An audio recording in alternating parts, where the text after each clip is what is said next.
Well, hey everybody, I wanted to do a video here on a couple thoughts that I've had on a couple books that I've read recently, and I'll just put it out there that this video is not satire. Made a couple satire videos. There's no overarching reason for that, just because it's fun and I don't know, I feel the need sometimes. This is not going to be a satire video though. And I don't know what I'm going to title this yet, but this is mostly going to be some historical information from some books I've read. And obviously there are some lessons to be learned. There's a libertarian angle to that, just like there's a libertarian angle to anything. Not that I feel like I have to justify what I put in my videos as being libertarian or not, but I think most of my subscribers find that most interesting, and I think history is very informative and useful, um, and people draw a lot of lessons from history, but I think a lot of people who are not economists and who are not libertarians a lot of times miss some of the most important lessons that can be learned. So, as some of you know, I've been reading a lot about World War One because last year was the centenary of its start, and I've read several books on it now, and I've talked about a couple of them here. And all of them were books that I had heard about and that I'd gone and bought and read for that purpose. And I read mostly books not dealing with the entire war because that's just too huge of a topic, but almost all dealing with the start of the war, its causes, what led up to it, the minutia of all that. And I'm currently reading more books about that. And the more you read about it, the more you realize you can never cover the whole topic. It's just too big. I could read 100 more books just on the start and really not get it all down. As it was, I'm going to end up reading somewhere around 15, I think, but we'll see. Now, this next book is not a book that I plan to buy. I was actually perusing a bookstore, something that I don't do that often because the quality of the services you can get from a bookstore are far less than you can get on Amazon, basically. But for whatever reason, I was there. I was actually there. That's a funny story. I actually went there to buy a gift for someone, a popular cookbook, and they didn't have it. I mean, I looked and I looked and I looked. They had lots of cookbooks. They didn't have anything, and the request was that it was for Christmas, was from a very famous culinary author, and but they didn't have any books from this author that I could find. I went and asked the staff, and they looked in their database and said, "Oh no, we have four of their books here," but then they could not locate them. So it said, "Well, they're here, but we don't know where." And then they said, "But we can order them for you." And I said, "How long before I can pick them up?" And they said, "Well, like early next week, so like about a week." And I was like, "Okay, no thanks." And I decided to go check out the music and the DVDs. And by the time I had walked from the book stand where the cooking books was, the whatever 40 steps to the DVD places, I had bought the book that I wanted off Amazon, and it was shipped to my house within 2 days. And I've had that now happen several times where I went to a bookstore looking for a particular book, or not even a particular title, but a particular genre or a particular author, only to end up pulling out Amazon right there and ordering it and having it arrive at my door a day or two later. And whenever that happens, I just can't help but think that these bookstores are in deep trouble. Which doesn't mean that they can't exist or whatever, but they're in deep trouble. Anyway, this happened. I saw a title caught my eyes, and the title didn't catch my eyes, but the author did. And the author was Adam Tooze, Tooze. I might be saying that wrong. Tooze. And the book is called The Deluge: The Great War, America, and the Remaking of the Global Order. Here it is. And some of you may remember I did a video a couple years ago reviewing another one of his books called The Wages of Destruction, which was a book basically looking at the economy of the Third Reich, dispelling some of the myths of the so-called economic miracle that happened in the Third Reich, something that I've since learned even more about. Essentially, the economy turned before the Third Reich even came into being, that the economy was getting better everywhere outside of FDR's jurisdiction by 1932. But Tosa's book is also great because it really details the economic and by extension military weakness of Germany, not relative to say Yugoslavia or Greece or France, but relative to say the United States or even the UK or the Soviet Union, because there's this great narrative that's this unstoppable juggernaut. I know I definitely got that impression. And powerful and professional and outstanding as the Wehrmacht was as a military instrument, and ruthless and whatever, uh, the resources at its disposal were insignificant in comparison to the, well, not insignificant, but orders of magnitude less than what was available to, say, the United States. And Totes' book is a great kind of explanation of that. So when I saw his name, I thought, oh, this looks interesting. And I've been reading about World War One, and sure enough, it was about World War One. So got this book, and it's a big book, but it was a page turner. I think it took me less than a week to read, although I was working at the time, and so I had a lot of time to kind of force myself into turning pages. And It really was a great book on not the start of World War One so much as how it progressed in the post-war era. If you want to read a book that talks about reparations, about the Depression of 1921, about the Treaty of Versailles, about the League of Nations, about the war, about the role of credits. There's a lot of stuff, especially in conspiracy theorist libertarian circles, about how because the Americans had loaned all this money to the Allies, they had an incentive for the Allies to win, and then that just make it a foregone conclusion that we would enter the war. He talks about all that and many, many other things. So actually, that was a great book, and it was quite a surprise. So I guess bookstores aren't completely worthless, because if I had been on Amazon, chances that I would have bought that pretty low. So I really liked it. And I want to talk about another book here in a second, but um, and I mean, the book really kind of changed my views on a lot of different things, especially regarding Wilson. The way I viewed Wilson previously, and I'm by no means a Wilson expert at this point, because the book is not like a biography on Wilson, was to project basically FDR's persona onto him. I consider FDR the most deceitful, evil president that we've ever had. One who would sacrifice any number of people, and who did sacrifice a huge number of people for his own personal vanity.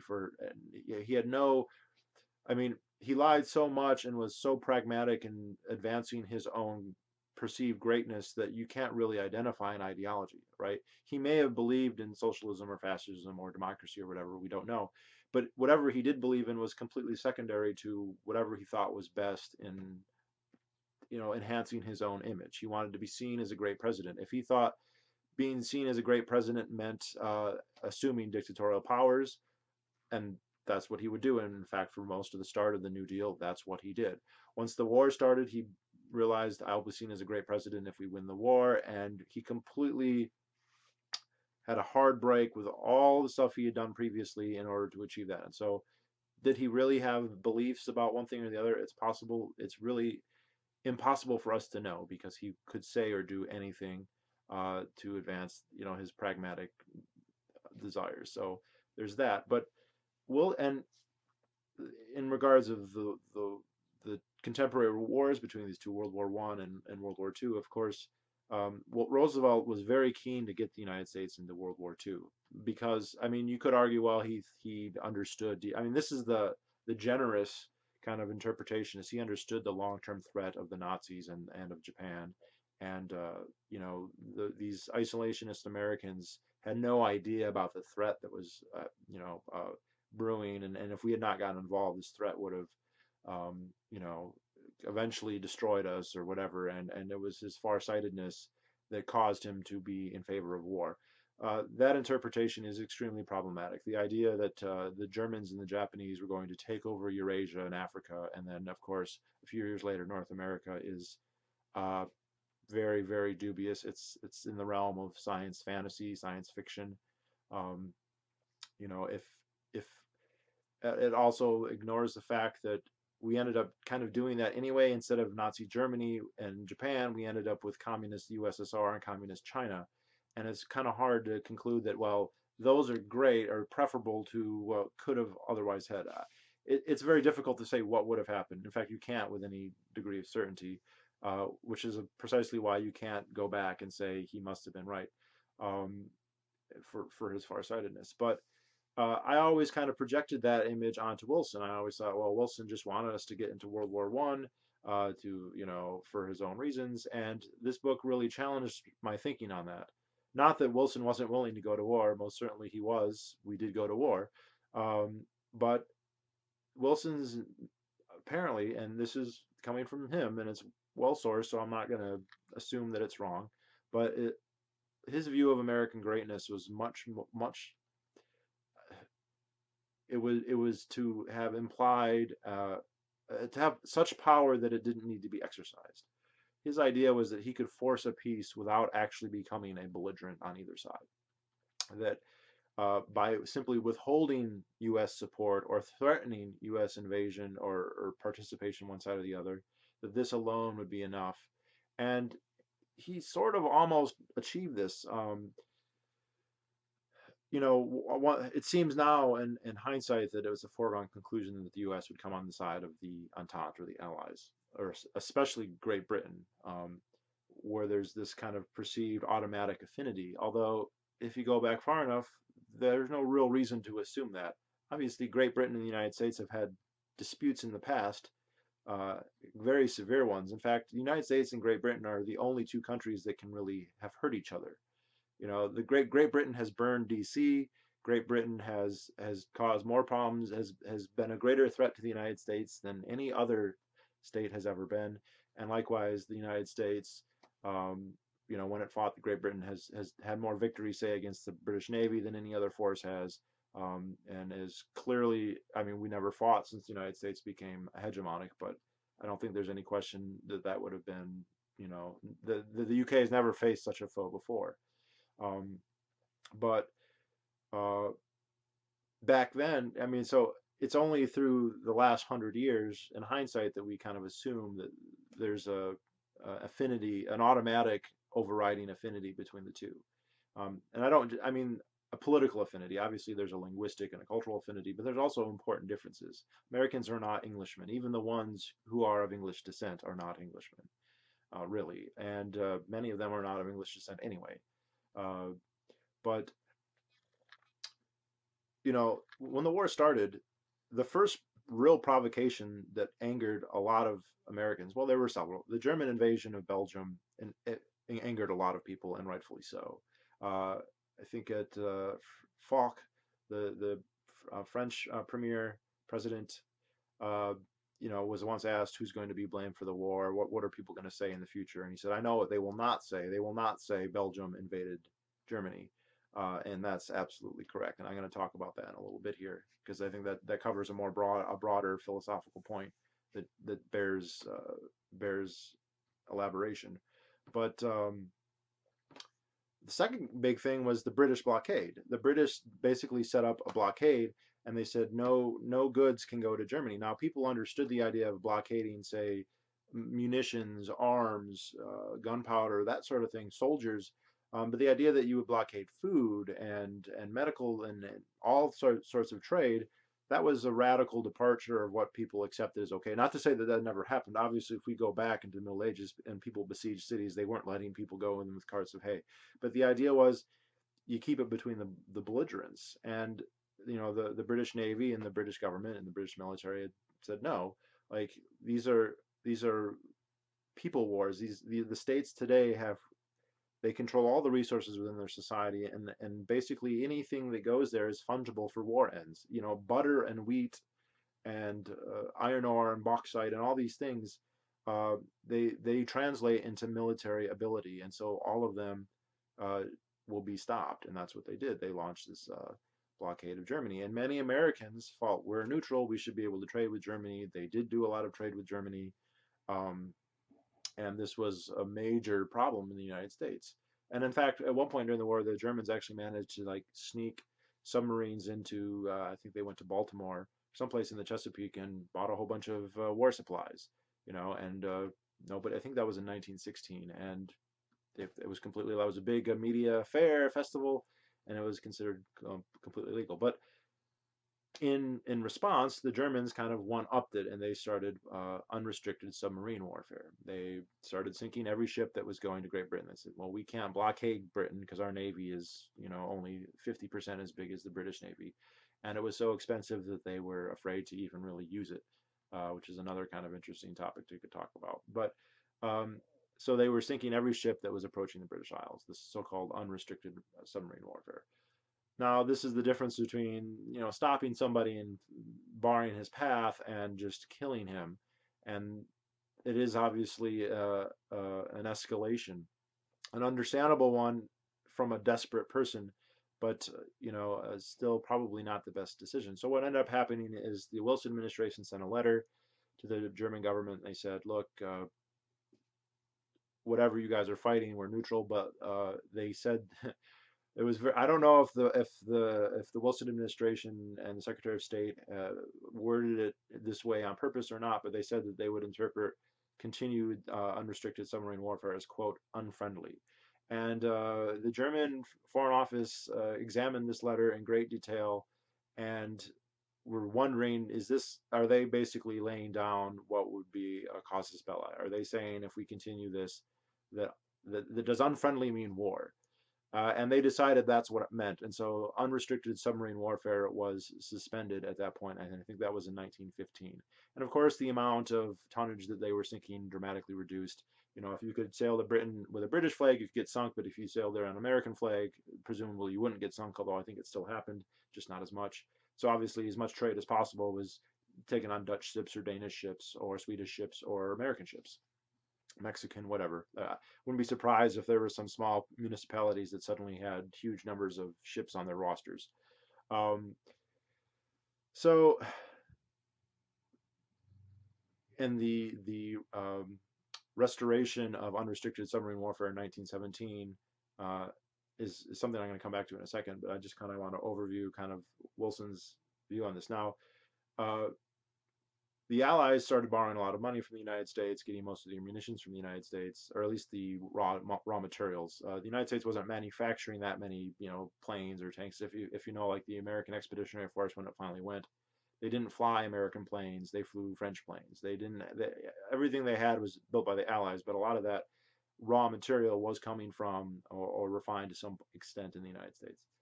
Um, the British and the French were getting so haughty that at one point in 1916, Wilson actually threatened a naval arms race with Great Britain. Not only threatened, but actually began one. He just went to Congress and said, "Let's have a naval.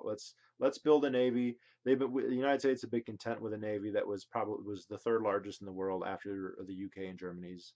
And UK and Germany's arms race was a serious business where they were both trying as hard as they could to outdo the other. Well, Germany trying to catch up, England trying to stay ahead, and it was straining both of them. And this was the stroke of a pen. Wilson was saying, we're going to have a navy that is far larger than either. And there was really nothing that the UK could do about it. The British Empire cannot compete with the United States when it comes to building navies. It was recognized at the time. This was considered a pretty belligerent act. As it turned out, they never actually built that many ships, and they realized they didn't have to. This was kind of within Wilson's conception, like you have the power, you are strong enough that you don't have to wield that power. If you have that much hegemony, if your dominance is that clear, you don't necessarily have to exercise that power in order to get what you want. And that was kind of the idea. Later in the war, there was a lot of talk about the fact that we owed the Allies all this money and just make it something that we would favor. And I'm sure people like J.P. Morgan and those who had the most personal invested in this, and I think he probably was the one that had the most personal investment in this, since he was for a long time the sole agent of the British and French governments in the United States and making money off of all of those transactions. Wilson actually said, we should start cutting back on the credits that we extend to these people. We should stop loaning them. And this actually caused a crisis in both Paris and London. But what tipped the scale in favor of the Allies, or the Entente, was the resumption of unrestricted submarine warfare in 1917. And I think it was only a month later that the United States declared war. Now, so yeah, there's a lot about like Wilson that I didn't know and that was not like incorporated into my view of him. He had many other flaws, and the book has other premises that I don't agree with, but it was a great book, and I do recommend people who are interested in both World War I and the post-war period. It's really worth looking into. But this decision to resume unrestricted warfare, that decision fell on two very famous men. Paul von Hindenburg and Erich von Ludendorff. And if you're any kind of history person, you have heard these names, and they're always paired together like that. And Paul Hindenburg was, I think he was started as a general. I'm sure he ended as a marshal in the German army. He was actually retired before World War One. I think he retired in 1911. And after the war started in 1914, he sent a letter to the military and said, I'm willing and able to fight." And they decided to appoint him as the commander of the armies in East Prussia in 1914. And you always hear this pairing with Hindenburg and Ludendorff, and I always thought it was odd because Ludendorff has always said, well, he's the chief of staff. And I was like, well, why do we hear so much about the chief of staff? Um, to me, chief of staff sounds like he's the secretary.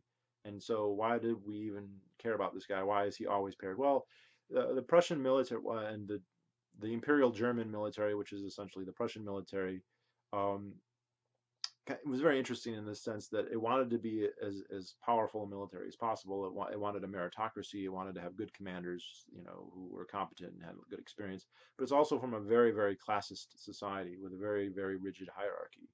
And so you have this nobility, this gentry, these people who, because of their birth and because of their name, and because of their title, are sort of entitled to have high-ranking positions.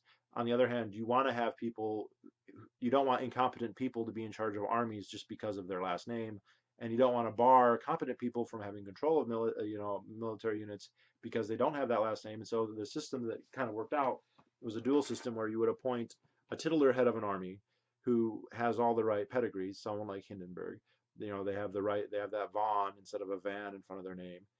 They're from the right family, they're from the right area or whatever. And then you appoint underneath them, and this didn't always happen because sometimes competent people were on the top, but underneath them, their chief of staff, you appointed somebody who actually knew what they were doing. And that's who Ludendorff was. Ludendorff had never commanded troops before World War One, even though he was already a general. First time he commanded troops was in Belgium. He won. He didn't totally complete it, but he was pivotal in the reduction of the fortress of Liege in Belgium. And as soon as he finished, the Russians invaded East Prussia. There was pandemonium in Germany, even though the Germans had been preparing for this for probably 30 years. The initial Russian invasion was a huge, jarring event, and even though there weren't any major military defeats, they panicked and they sent Ludendorff out there, and he met Hindenburg on the way. They'd never met before, and they went and won a spectacular battle, first against the army. I think it was the Second Army, but the armies under Samsonov, and then a few days later under the armies under Rennenkampf. These are usually couched as like tremendous, tremendous victories, usually called the Battle of Tannenberg, although they didn't actually happen at the Battle of Tannenberg. And the Germans have been wargaming this exact scenario for like 20 years, and winning in all their war games. So like it's kind of it's not like this is Hannibal here or Napoleon. This is like something that was feted to happen, and it did. Um, anyway, Ludendorff which is not apparently Ludendorff was great, and Hindenburg were great. They were competent. I'm not saying that they were shitty commanders who just stepped into a victory. It's just not the caliber of victory that it was portrayed to be in Germany in the aftermath of events. After events, it was lionized to a huge degree, I think mostly for political reasons. So they're fighting on the Eastern Front. They're not really paying any attention to the Western Front. And the main overlord of the German military was a guy named General Falkenhayn, and he's one of the generals who, and I think this is kind of one of the themes here, and I've talked about it before. Being in government, I mean, anyone can make mistakes. I mean, a businessman can make mistakes. In a libertarian ANCAP society, people are going to make mistakes. People are going to make errors of judgment. There's going to be, like, no one is proposing a system of omniscience here.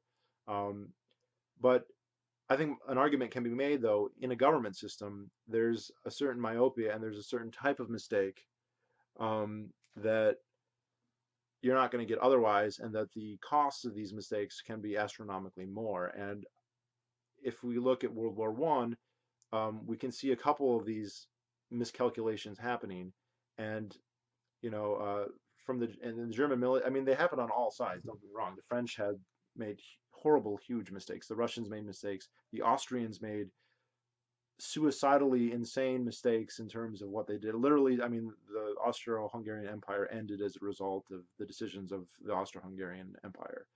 Um, but the German military, and we're talking about the most competent, the most professional, the most successful, the most revered, the most feared, the most efficient fighting force in the world at the time. And the men at the top, the most competent, the most intelligent. I mean, I don't think there's any really comparison there. And yet they made colossally bad judgments very early on in the war. Um, when it became clear that pursuing support for Austro-Hungary and its belligerence towards Serbia would involve a war with both Russia and France, the Kaiser came back from his yachting. Again, it's interesting that he's the leader of this great empire and he's fucking yachting months and months at the time in Norway. Um, asked his generals, if we go to war, you know, if it comes to a war with France and Russia, never mind Serbia, and very likely Belgium and the UK also, can we win? And apparently, this is the report that I read. Falkenhayn clicked his heels together and said, "Yeah, oh, we can." And uh, I think everyone kind of thought that's how it was going to be, and he was colossally wrong. That didn't happen. Um, and how many millions of people died? If he had said, "No, we'll lose," which is what happened, which would have been the right answer, it probably would not have happened. All right.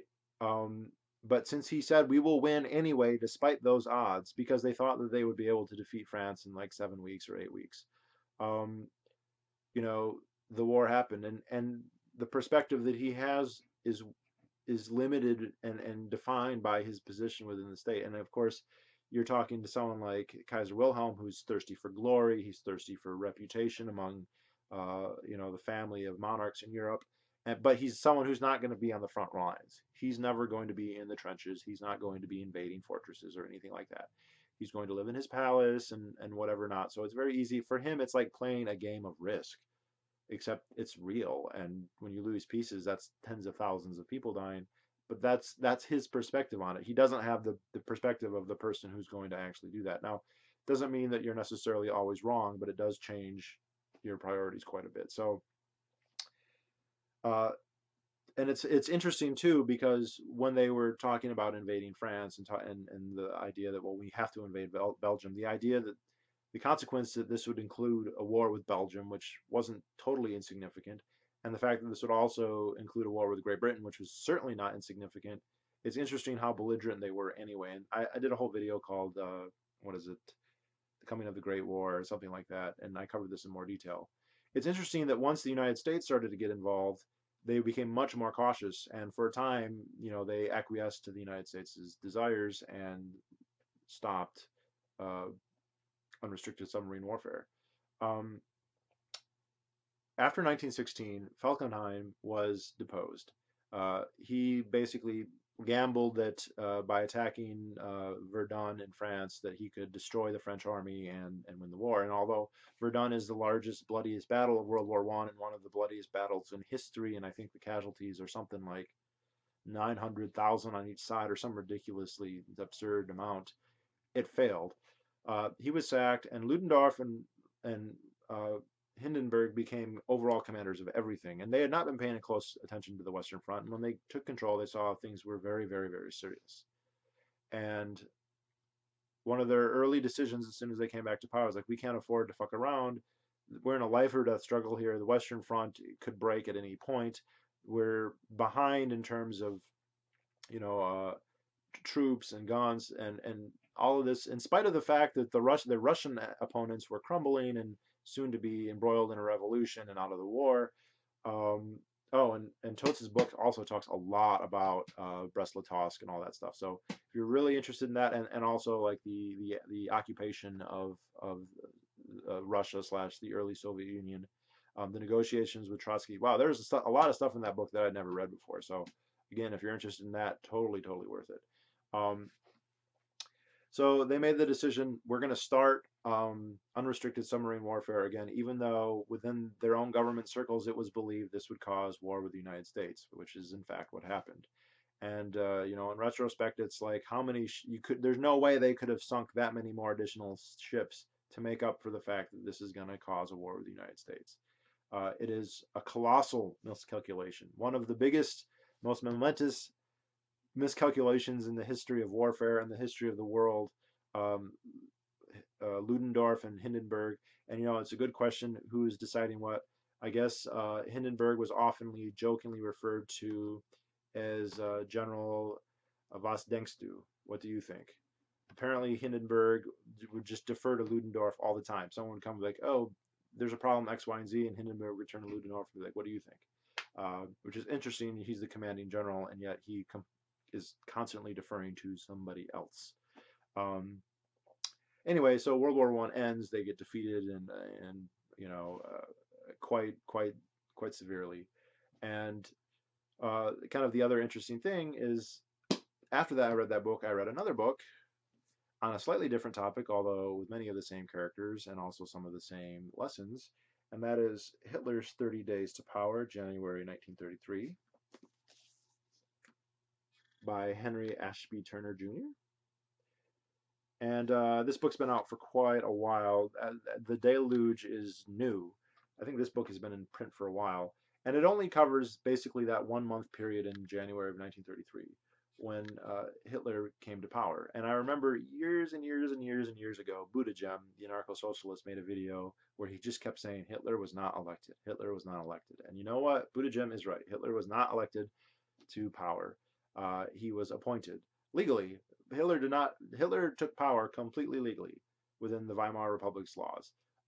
But he was not elected. He was appointed. Now, the Nazi Party had won a whole bunch of elections. They weren't a majority by any means, but they had become a powerful parliamentarian force. And it was through those electoral results that the leader of the party was in a position that he was. There was a lot of very intense political wrangling that went into Hitler's rise to power. Itself very interesting. Hitler was one of the most audacious political gamblers in history, and for the first 12 years or so of his life, he was phenomenally successful. Hitler is an amazingly successful person if you think about it. He's a nobody in 1918. He's a disabled veteran with no money, no name, no fame, no nothing, and within 12 years of that, he's a major political figure. 2 years after that, he's the Chancellor of Germany. 2 years after that, he is the most powerful dictator in the history of Germany, one of the most, if not the most powerful dictators in the history of the world. Pretty impressive. But the man took enormous risks, and because of the situation and because of his own calculations, won several times. But what's interesting is the man who appointed Hitler. And in this book, he talks about the people who are most responsible for Hitler's rise. And of course, this is barring people like Hitler himself. And the man who appointed him was the president of the Weimar Republic, none other than Paul von Hindenburg. And I think it's hilarious that this one guy both is responsible for the decision to bring the United States into World War I and also responsible for the decision of making Hitler Chancellor of Germany. Literally, there are probably few people who have ever lived who have had more colossally, monumentally terrible decisions in their entire life than this guy. And it's interesting to kind of look at his character. Wasn't an idiot. He was a smart guy. Obviously, he was an accomplished general. Maybe not the Hannibal or the Caesar or the Napoleon that German nationalists like to make him out to be in the interim period between the two wars, but definitely a smart guy. I've read that he, even though he was very old, I mean, he retired before World War I. He's Chancellor of Germany into the early 1930s, into his 80s. Apparently, he was lucid and still not senile until the last few months, until after he'd appointed Hitler. It wasn't. It was very soon before his death that he retained his faculties, but he's not that sophisticated. He's not that smart. And what's interesting is he was phenomenally popular. The reason that he was able to appoint Hitler is because he was the president. The president was elected, I believe, to 8-year terms, and he was elected twice. He was very, very, I mean, almost, not, I don't want to say deified, but at the very least, very well respected among almost all the German right, and even much of the German left. Even these socialists and communists even said, well, he's not that bad. He's a patriotic guy. Like, we can all agree that Hindenburg is a great guy. What's fascinating is he doesn't there's nothing in his character or his psyche or his intellect that indicates that he ought to be running an entire country, which is actually something that I will say to anybody. Um, it reminds me of a passage in Our Enemy the State, or was it The Sins of Politicians by Herbert Spencer, which I highly recommend people listen to. I think it's called The Sins of Politicians. And he talks about people getting elected to the British Parliament and how people are elected essentially because they're popular, because they're good with hunting with hounds, or because they're good drinking buddies, or because they're good at pool, or because they're charming within polite society. And then people vote for them, and it's like, wait, because he has a good pack of, he's good at fox hunting, that he should like control like the strings of government, that he knows how to govern, that he knows how to politically rule other people. It doesn't make any sense. And the fact that Hindenburg has a nice name and control the army well, does that mean that he should have the decision making power that he ended up having? No. And the same could be said of Wilson or Roosevelt or Obama or Bush or fucking William Henry Harrison or whoever else you can name. Like, and it's you might come up and say, oh, okay, well, what about somebody, they're a technician, they're a political philosopher, they're an expert on law, they're an expert on infrastructure and engineering and military history, and like there are competent people out there who have good grasp, even mastery of lots of different subjects, and you could come up with a list of subjects that you might think are important, and maybe they are important. um, Even those people don't have omniscience and don't have the knowledge that justifies the power that people expect them to wield. Uh, but what's even worse is that those aren't the people who get into power anyway. So like it's kind of like justifying a very specific government by a very hypothetical one. Oh, what if somebody really was competent and had all these things? Then they would make a good president and they'd be a good leader. Okay, but that's not Obama. These people don't meet those criteria. And the criteria for who governs is set by the state itself usually, and the qualities that they're looking for, the aspects that they're emphasizing that they're going to award, are actually typically like the opposite of what people would think. A classic example that I've talked about before is in Imperial China. This examination system, which so many like, it's weird how many like progressive pro public school people will cite this as like a laudatory example without having any idea like what those tests were actually asking. As if filial piety and writing great poems based on the Analects by Mencius or whatever is going to make you, or eight-legged essays or all this other bullshit that has nothing to do with the real world, uh, is criteria for becoming in charge of an entire province, which is what they were talking about. You know, Likewise, the ability to win an election, the ability to lie essentially, or make the most promises to the most people in the most uh, silver-tongued way is grounds for governing others. Anyone is just silly, but that's what we have. We have the most politically powerful, or the most politically adept, are the people who are the best liars, or the most silver tongues, not the people who are the most competent in whatever it is you may list as being important. And of course, you could quibble about these lists, and like I said, even people who meet those criteria. I mean, and there are technocrats like that too that are in the bureaucracy. They do exist, but then they're in a bureaucracy and they're beholden to it, and they're beholden to their political masters who don't have that perspective. Um, and that's kind of interesting too, because Hitler is Hitler's one of those things. Well, in hindsight, that was a terrible decision. Well, it wasn't that unpredictable what was going to happen, because he wrote a book saying what he was going to do. And apparently, the book talks about the Prussian Interior Service, which, well, it's a long story, but Prussia is like by far the most important component within the German federal system. They had studied Hitler before he came to power, and they knew this is what we can expect with a Hitler chancellorship. This is what this guy wants to do. And so many people, whether it's Fritz von Papen or General Schleicher or any of these other people, Hindenburg, they looked at Hitler and they didn't see what he was and what he admitted to being. They saw what their experience in the political class expected, conditioned them to see. They think, oh, you know what? He's going to compromise. He's a politician. He's going to want to The idea, I mean, when he was made chancellor, the idea was that that was going to sidelight him, that by making him chancellor, that would actually allow Fritz von Papen to become chancellor. It's a whole complicated story. I'm not going to go into it right here, but like the belief was that he'd come to the table, he'd negotiate, and his power would evaporate. But if you read his stuff, if you listened to his speeches, you would know that's not true, and they just did not. They just miscalculated, and whatever, 20, 30 million people died, and yeah, it's kind of a sad story if you think about it like that. And it's also kind of ironic. I mean, Hindenburg did not live to see, the fruits of his miscalculation. Um, he died. His death cemented Hitler's position as the Führer of Germany. He was the chancellor before that. Nominally, the president could still get rid of him. When Hindenburg died, Hitler had the Reichstag merge the positions of chancellor and president into his person, and at that point, it there wasn't really no such thing as a Reichstag or anything in terms of legislative or legal power. Everything was vested in Hitler at that point, um, which is totally in keeping with everything he said he was going to do. And you'd think people would realize that before appointing him to be the head of the government, but you can only ask so much. I mean, Hindenburg is just he's not a dumb guy. I'm not saying that, but just this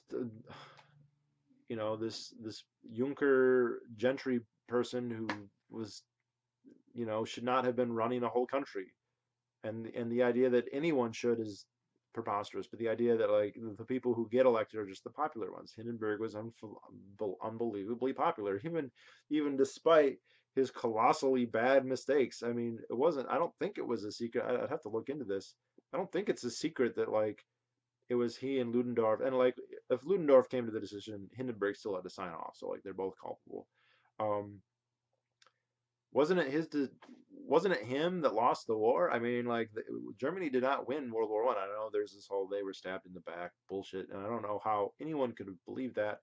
Uh, they did. I mean, I don't know how. Did they not know that it was him who brought the United States into war against Germany? By unrestricted submarine warfare. I mean, I don't know. In the United States, we don't have anything comparable. It'd be like having a single general who had like lost a war, but not just like, oh, we lost Vietnam because we left or lost the Iraq. I mean, like lost. All the armies are crushed, and you have to sign like a punitive, like, um, a peace treaty afterwards, and then have that person still like get elected and be like, hey, you're great. I guess sort of. I mean, Washington lost a lot of battles, but then the war was eventually won. So I don't know. Maybe there's no, maybe, and like Washington is again one of those very popular. Everyone agreed that he should be in charge, but like everything I read is that wasn't exactly the sharp. I mean, he wasn't stupid. Don't get me wrong, but like compared to like his contemporaries, he wasn't particularly bright. Um, if you read his stuff, I mean, he's smarter than people are today, but that's just because everyone was smarter back then. But or not to generalize too much, but you read some of that stuff and it's hard not to reach that conclusion. If you even read stuff from the 19th century and like politicians were saying this 150 years ago, how did they said this today? No one would even understand what they're talking about. But which is probably why people don't understand. They're so dense that they're still gonna dense when it comes to political matters anyway. That they're gonna vote for somebody like Paul Hindenburg or Woodrow Wilson or FDR, for that matter, who had nothing really going for him other than his name. Um, and then after that, his control of political levers allowed him to keep getting himself reelected or his party reelected up until 1938 anyway. So yeah, I think there's definitely lessons to be learned here, where like anyone can be wrong. Like I said, a private corporation can be wrong, and a private individual can be wrong and make mistakes. That's not the argument.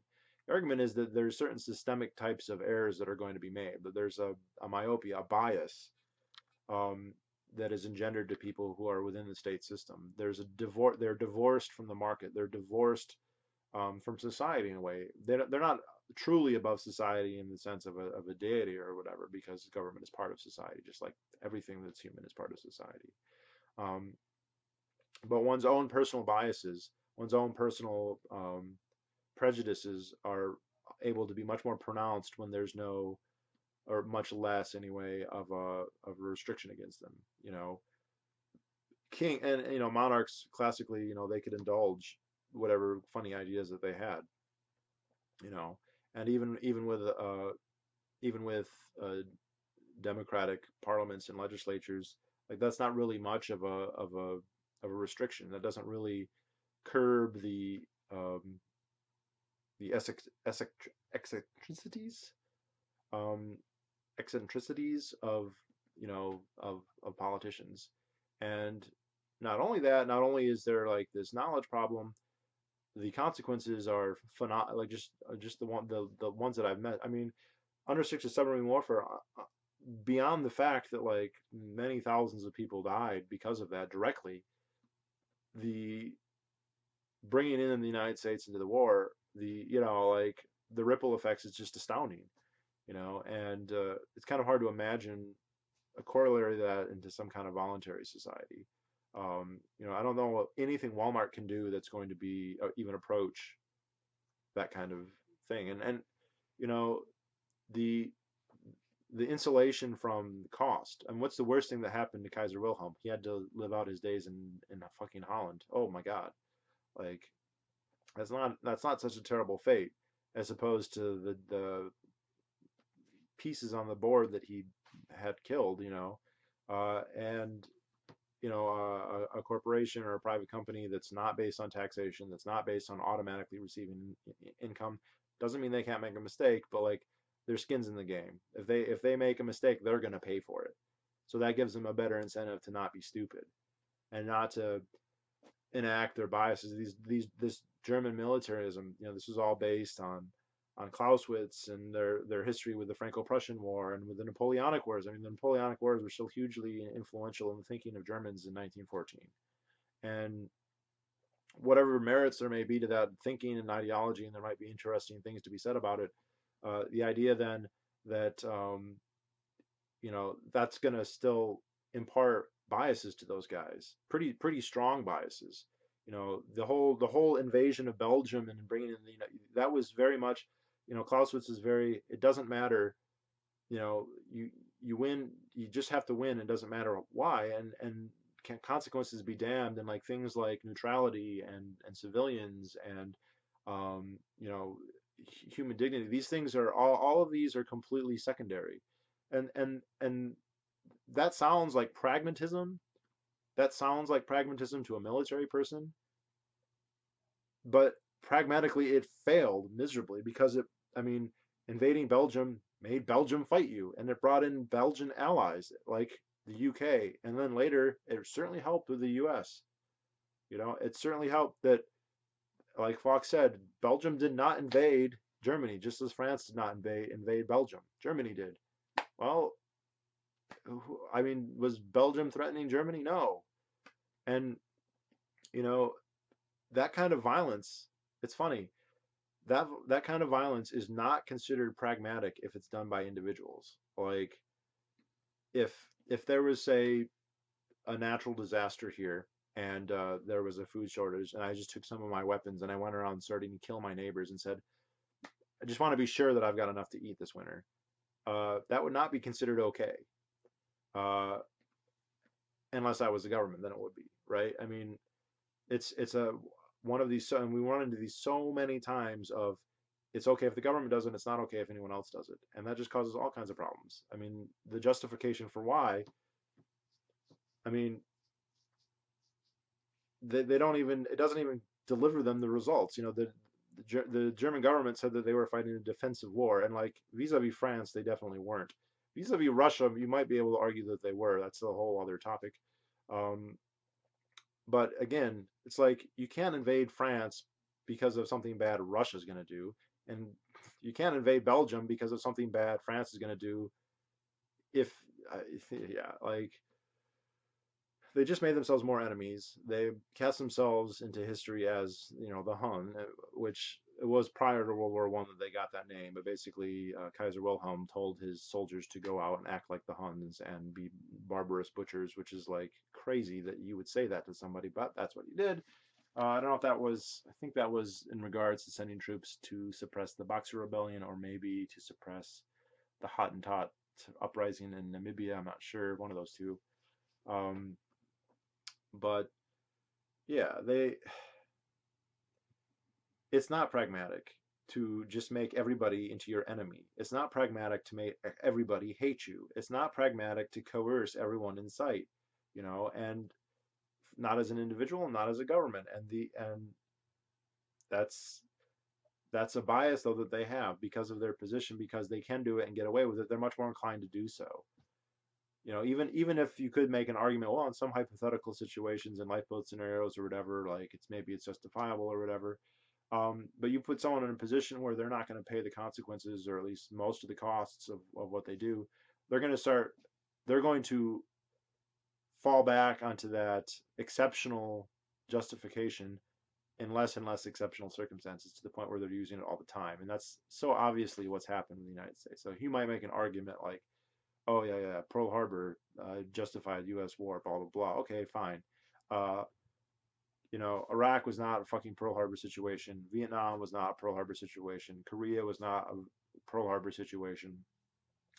Afghanistan is not a Pearl Harbor situation. And people say it is. The people who say it is don't know anything about what happened on 9/11, by the way.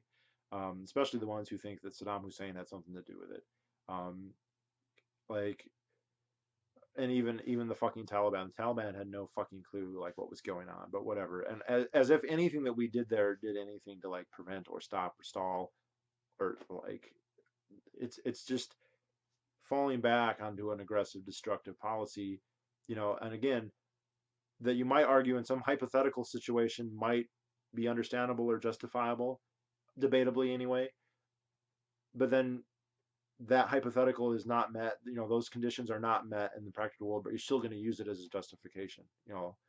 Uh, it's ridiculous. It's like, in order to argue for state power, we don't actually have an argument for what's actually happening. We just have to have some argument that works at some theoretical hypothetical situation, and that's good enough. Uh, no, it's not good enough, and not just good enough in the sense of like debating with anarcho-capitalists on Reddit or whatever. It's not good enough in the sense that like the results that it engenders are like awful from any perspective. Often from the perspective in the long run of the people, like how well did this work out for Ludendorff and Hindenburg? I mean, Ludendorff had a fucking condition. He had a mental breakdown in 1918. Um, he also met Hitler later too. When Hitler tried to take over Bavaria in the Beerhard Push, he kind of tricked Ludendorff into giving a speech without telling him that he was going to try and overthrow the government after the speech. And yeah, that's a whole other kind of interesting intersection where all these guys met. Um, but yeah, that's pretty much it. Anyway, I recommend both books. This one's kind of long, but it's got a lot of fantastic stuff. There's stuff on Brest-Litovsk here I'd never read before. Um, about the negotiations involved, like tremendous, tremendous stuff. This is a great. I mean, yeah, Hitler was not elected, but he came to power like completely legally. So like, what's the argument here? I mean, he didn't come in with a tank and have a coup d'état. Like, he came in completely legally, and yeah, and the Weimar Republic was one of the most liberal in the classical sense states in Europe at that point, and yet it still had this capacity to become a absolute authoritarian dictatorship in the course of just a couple of years. The process started before Hitler, but like, I mean, it started at least in the late 20s, but it's that like itself a whole other story. So anyway, I just wanted to talk about those two books. I'd highly recommend both of them. 30 Days to Power is probably pretty cheap. The other one's a little bit more pricey because it's new, but it's definitely worth reading if you're interested in those topics. And I will talk to you all later.